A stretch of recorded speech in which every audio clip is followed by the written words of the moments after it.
You guys have been asking for it, man. And finally, I have delivered.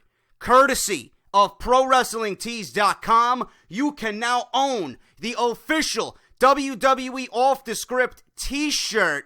And to get yours today, all you got to do is simply go to www.ProWrestlingTees.com/offthescript, and you now can represent the number one fucking source for all WWE right here on YouTube.com. www.ProWrestlingTees.com/WWE Off The Script. And remember, hashtag fuck those other guys, man.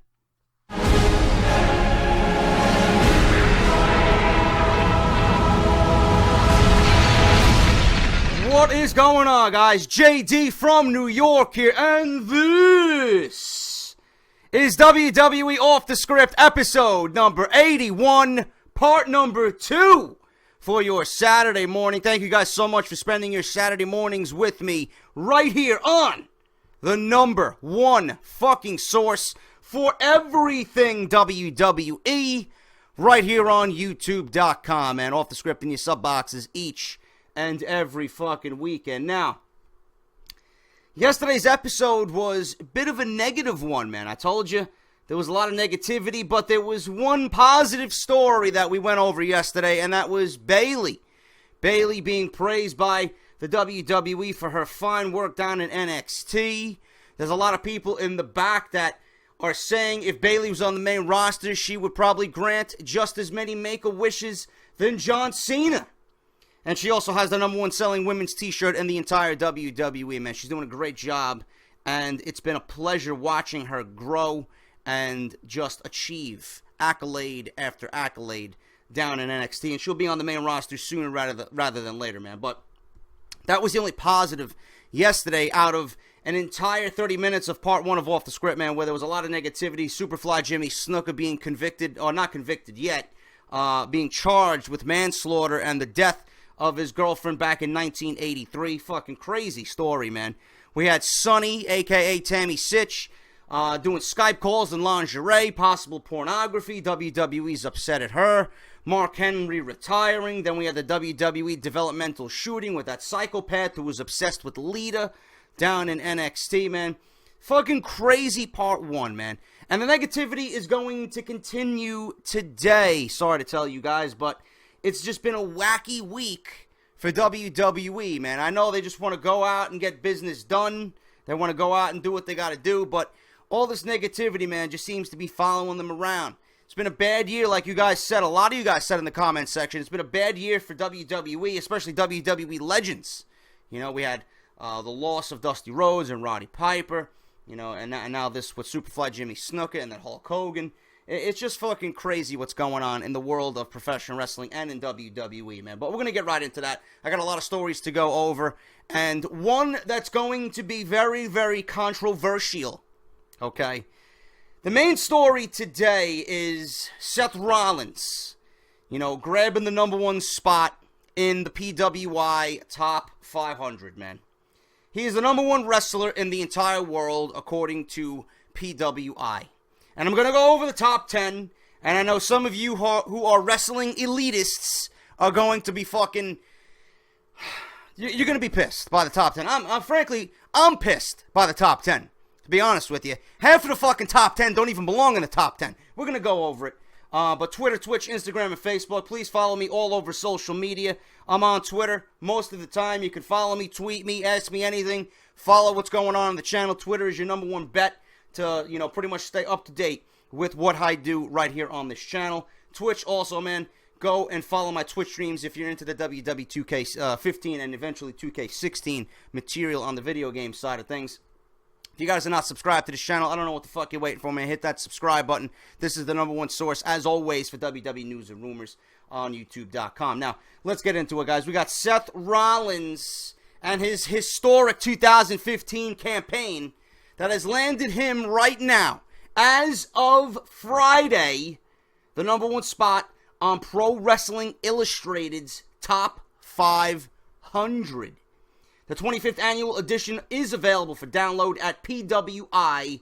wrestling-online.com, with the magazine hitting store shelves at the end of September. Making this list is a huge honor for any professional wrestler in the industry.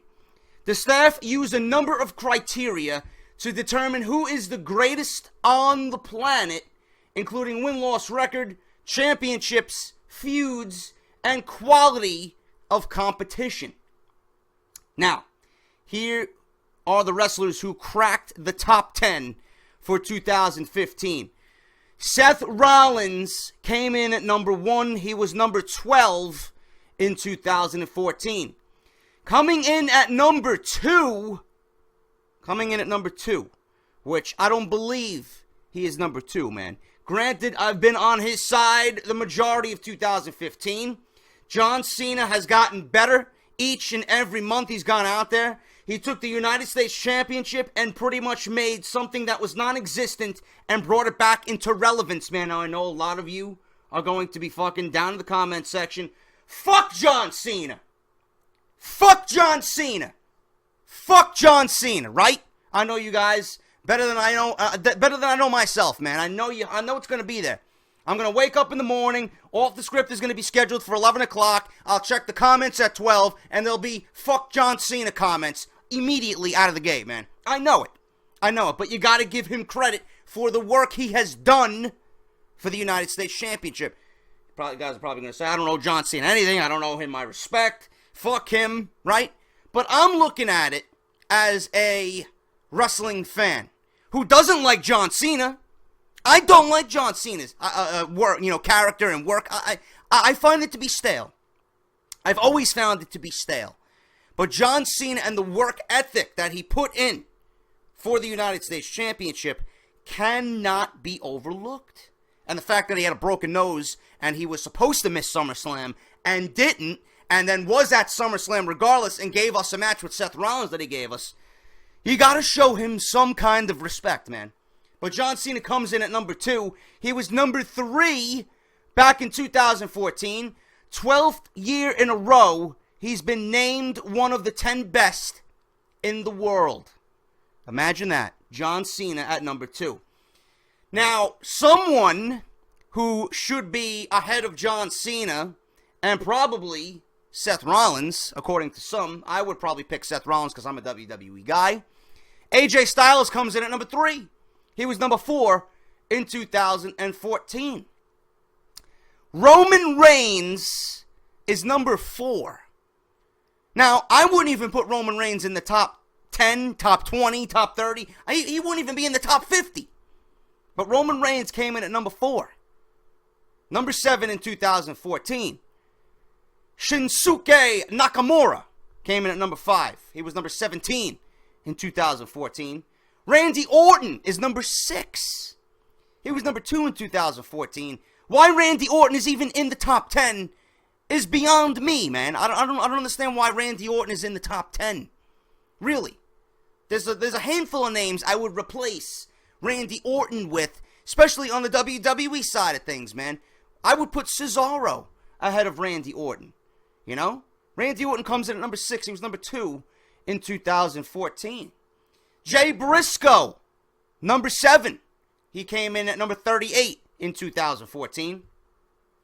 Rusev, number 8. He was number 65 in 2014. Rusev is not a top 10 PWI wrestler, man. I'm sorry. Rusev is not a top 10 wrestler, man. If he was a top 10 wrestler, he would be much better off on WWE television. Doesn't that make sense? I would love to know how they base their top 10, man. The staff used a number of criteria, it says, to determine who the greatest on the planet is, including win-loss record, which I'm assuming Rusev doesn't have this year. You know, that's all that spectacular. Championships, none. He had the United States Championship, and he lost that to John Cena.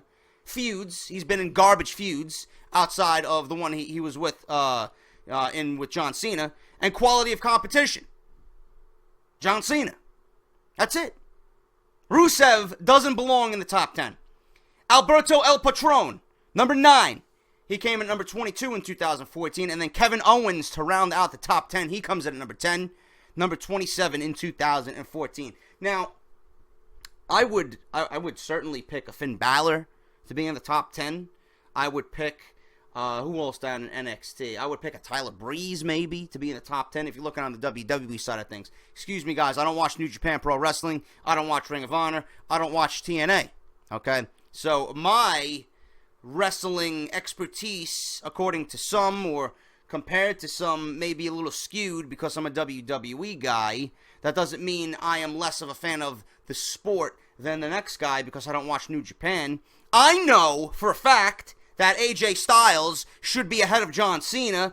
I know that AJ Styles more than likely should be number 1. But that's what PWI has chosen for their top 10. You know, the list obviously should be altered. I don't know where they came up with this top 10. I don't know. I don't see how Rusev is a number 8. I don't see how Kevin Owens is a number 10.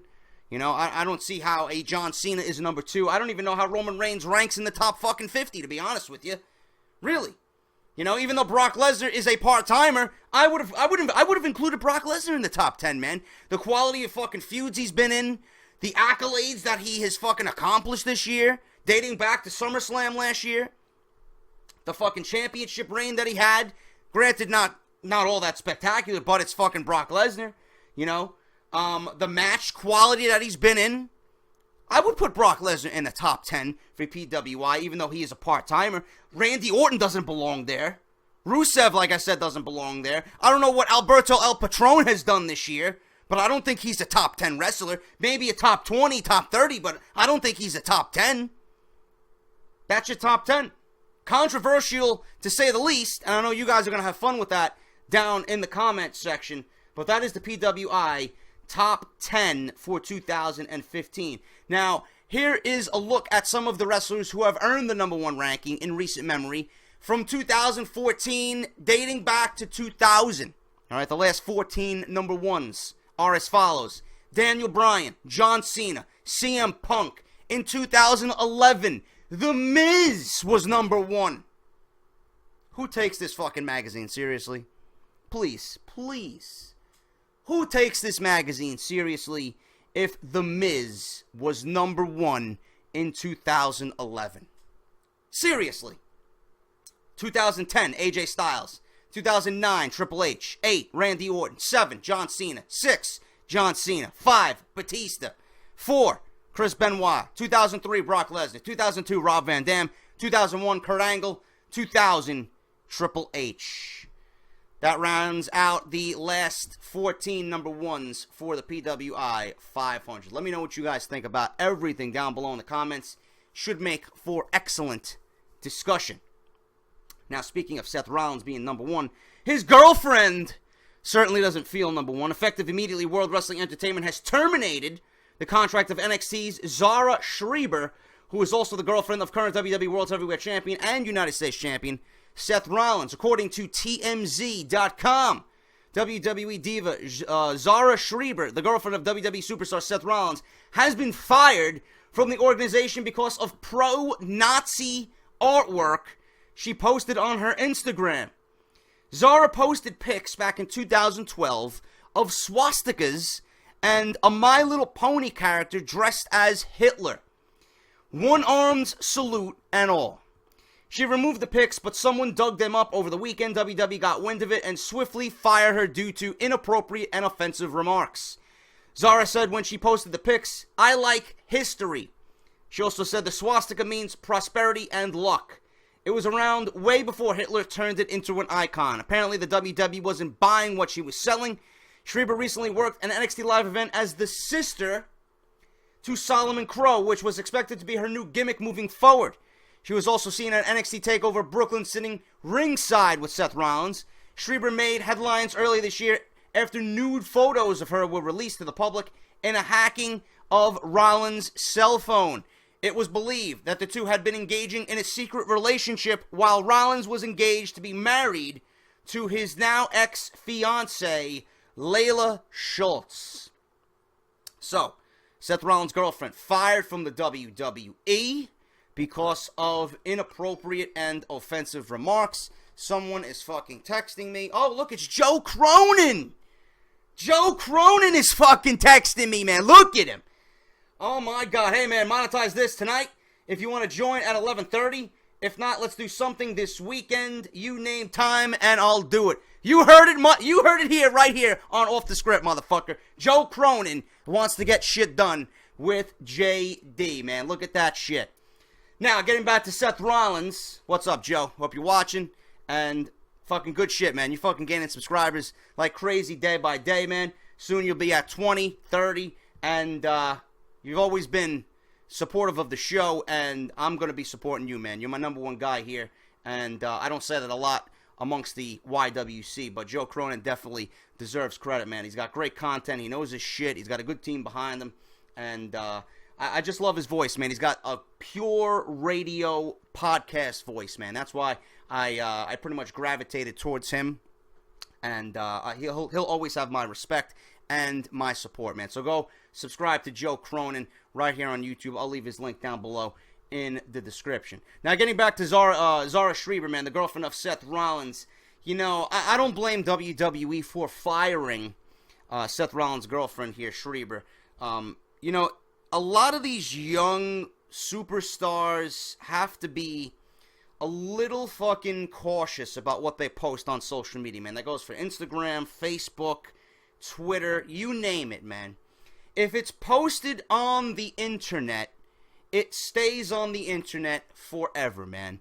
And there's always somebody that is looking to take you down, man. If someone doesn't like you, they will do whatever they can to dig up whatever dirt you have in the past and just fucking fuck your life over, man. And this is exactly what happened. You know, the fans, I don't know who did it.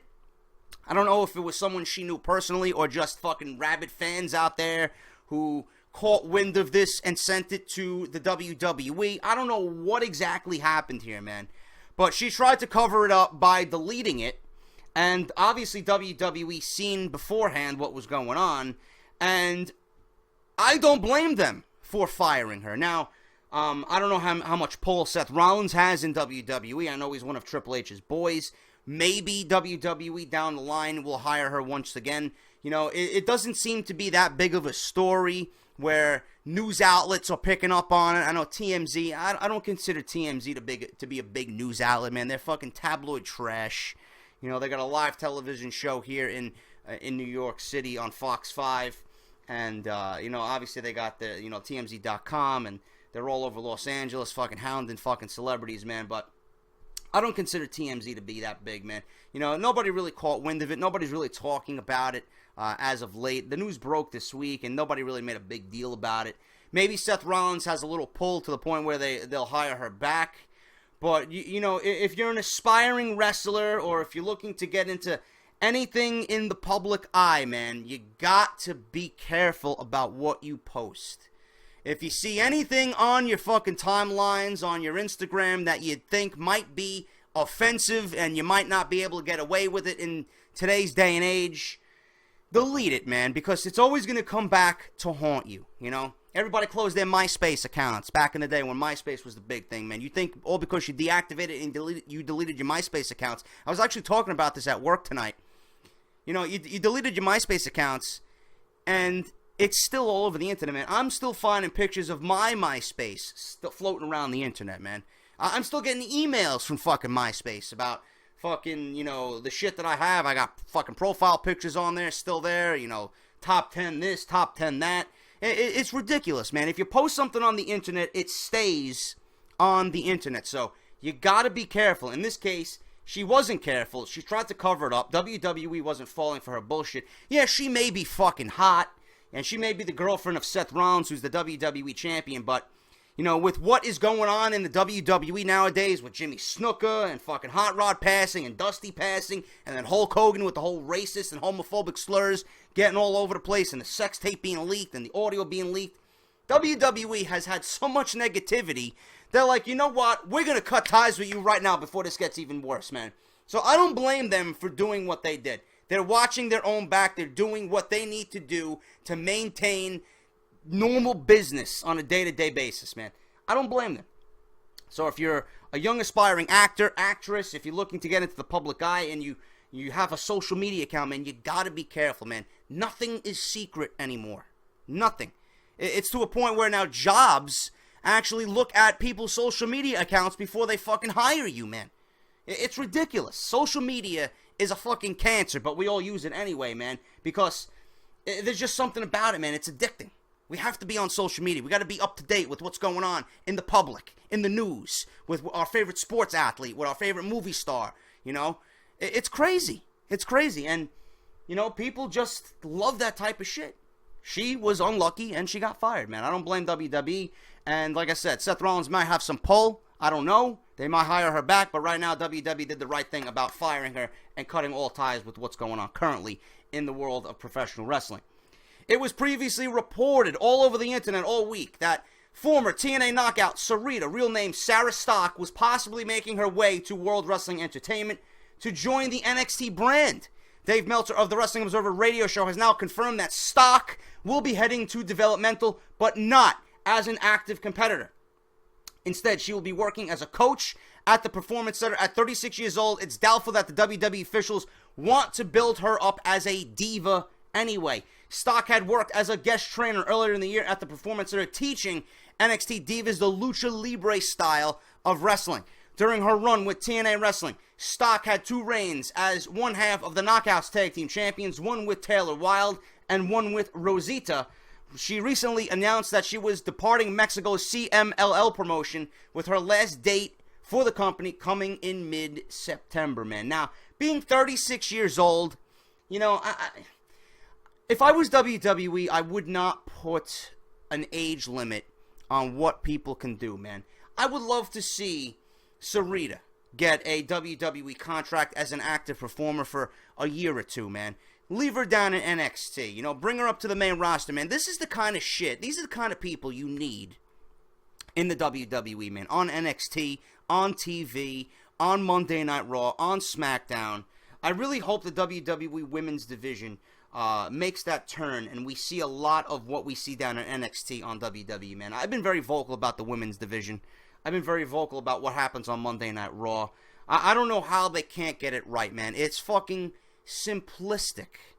It is simple to book the women, man. They don't need overcomplicated storylines. They don't need fucking all this pizzazz. They just need something to gravitate towards. They need something that's going to grab the audience and say, you know what, I'm interested in this, man. I want to see these two women go at it. I'm going to watch next week to see what happens with these two women. Or I'm going to invest my time, 15 minutes tonight, and watch this match closely, man. That's all I want. You know, WWE hasn't had that in forever on the main roster. We have it down in NXT. I just wish that would be the same way they operate and do things on the main roster with SmackDown and Monday Night Raw. But if Sarah Stock, is coming to the WWE, this is only a good thing, man. No matter if she is going to be a coach or they're going to put her in the ring as an active competitor, it doesn't matter, man.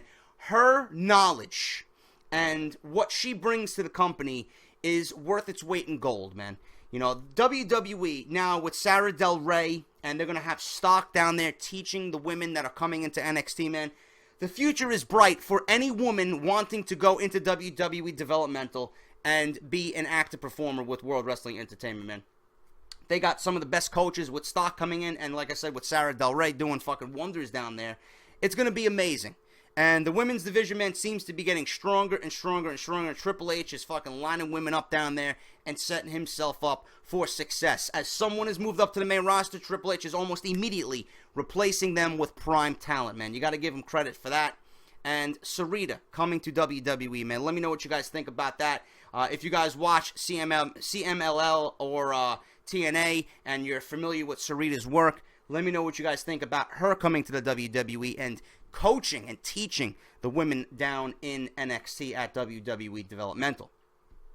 Now, a lot of you guys actually tweeted me this. JD, what do you think of the Ascension? I'm like, what the fuck is going on, man? What are you talking about? What do I think of the Ascension? I wish the Ascension would be pushed on WWE TV, man. I think they're too talented to just be overlooked, man. WWE has a very, very strong tag team division right now, and I want them to utilize every body, every team that they have in that division.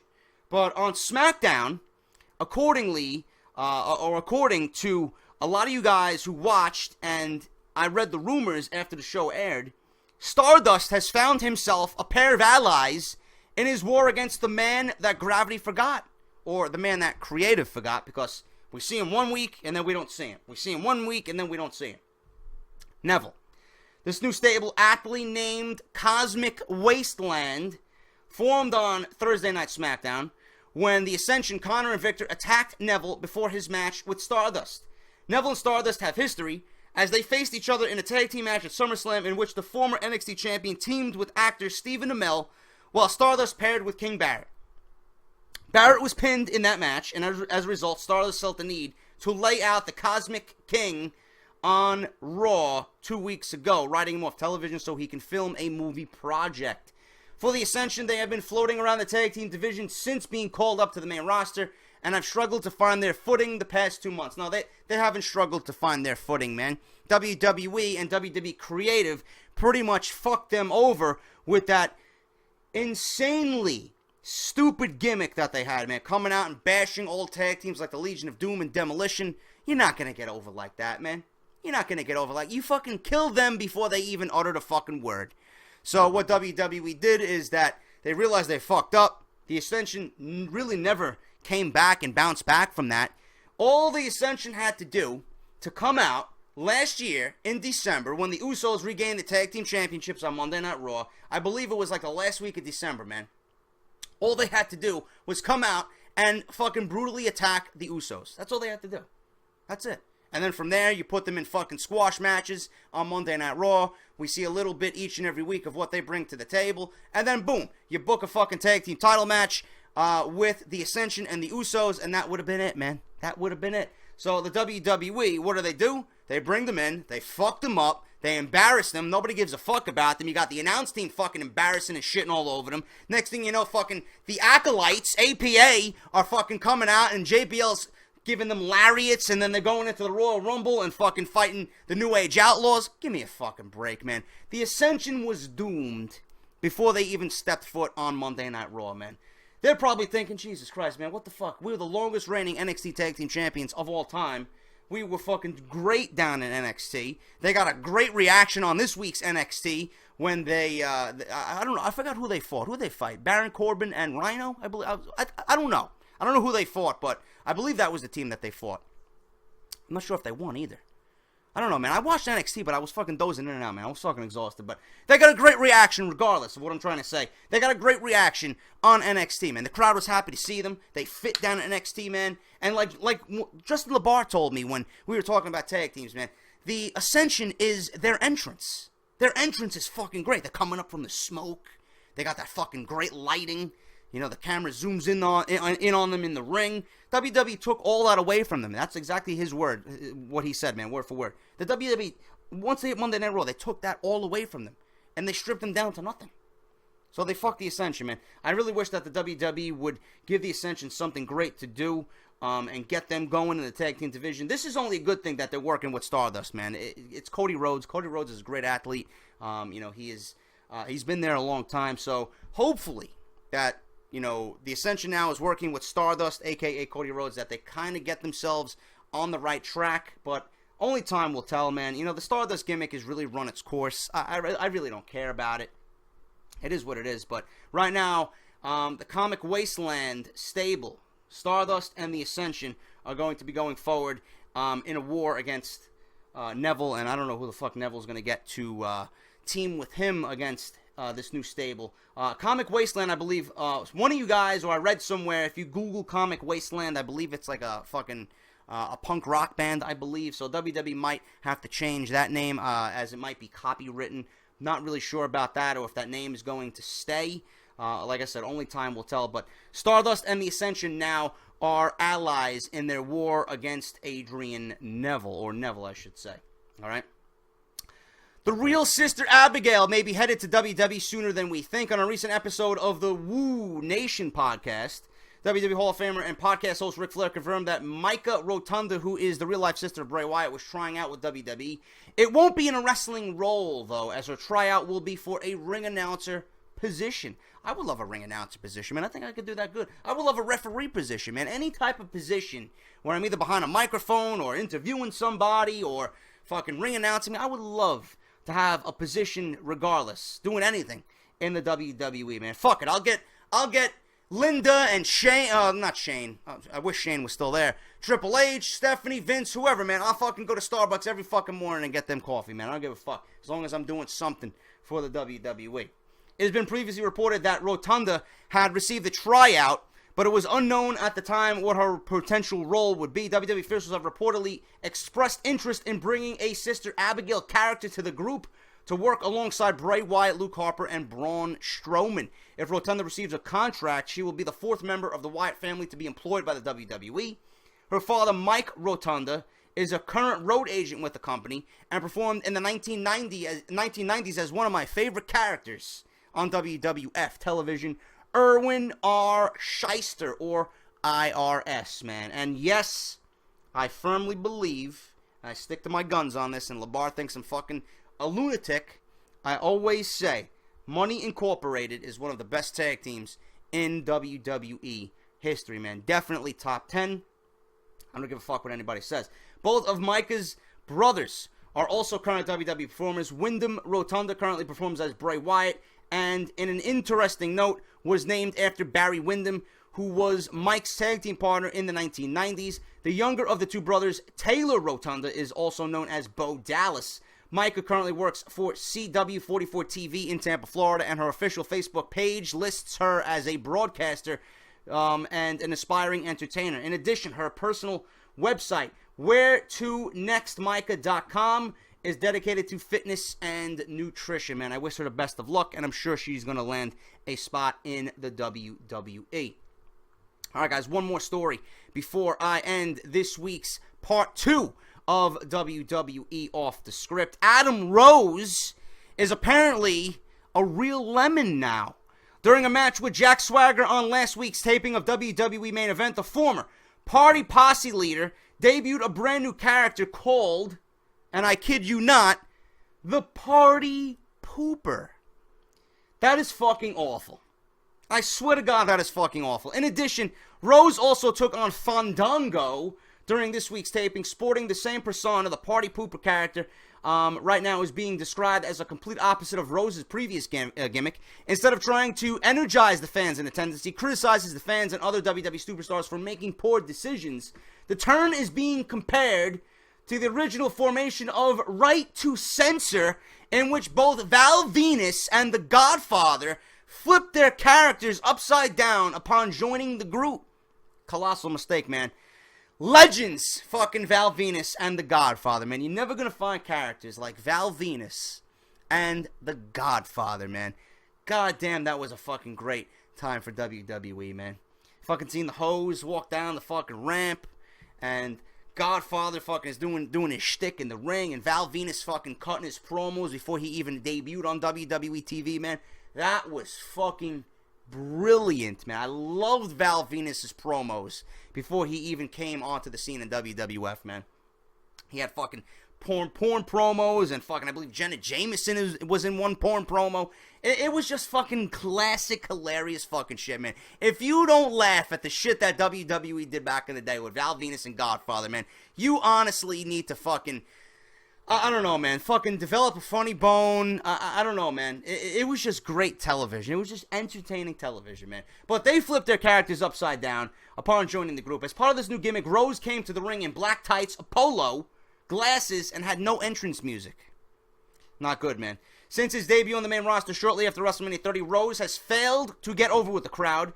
WWE has teased several gimmick changes with Rose over the past few months, including a return to his previous NXT character, Leo Kruger, as well as a muscular character teaming up with former Raw General Manager Brad Maddox, called Beef Mode. That was awful. I'm glad they dropped that. I just wish WWE would give Ray LaPon something, interesting and great to do, man. Leo Kruger just fits in great.